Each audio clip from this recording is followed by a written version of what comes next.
Sa grand-mère, Madame Dupin de Franqueuil, qui était une excellente musicienne avec une grande culture.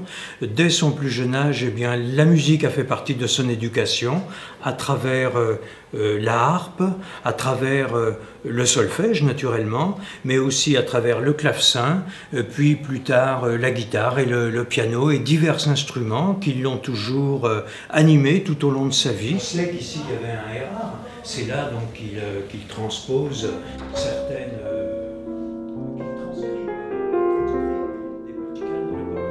Son premier instrument avait été la harpe.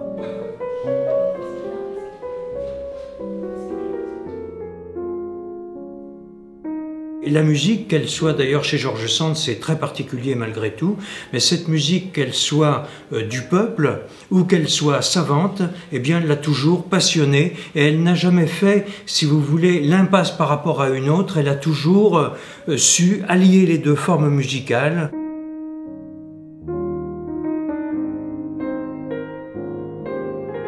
Qu'elle soit simple ou savante, c'est une expression que j'aime bien. Et on retrouve ça d'ailleurs dès sa toute petite enfance, lorsqu'elle se retrouve, avant de venir à Nohant, en Espagne, auprès de son père, donc Maurice Dupin, et lorsqu'elle entend pour la première fois les guitares espagnoles, donc le chant du peuple en quelque sorte, le boléro, le flamenco, etc.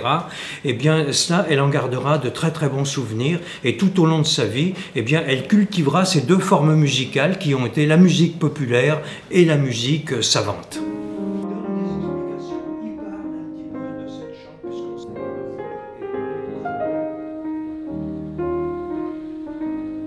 La musique, je vous l'ai dit, a fait partie intégrante de sa vie. On sait que des pianos, il y en a toujours eu dans la maison.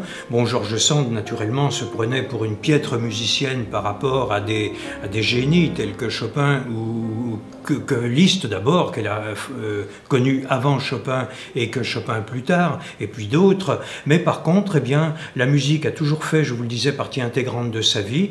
On sait que même avant de se marier, il y avait un piano ici. Son mari, pour lui être agréable dans les années 1823-1824, lui offre un piano alors qu'il avait horreur de la musique. George Sand raconte qu'il s'endormait au bout de 3 mesures, ce qui l'agaçait profondément, évidemment. Et tout au long de sa vie, les pianos se sont succédés dans cette maison.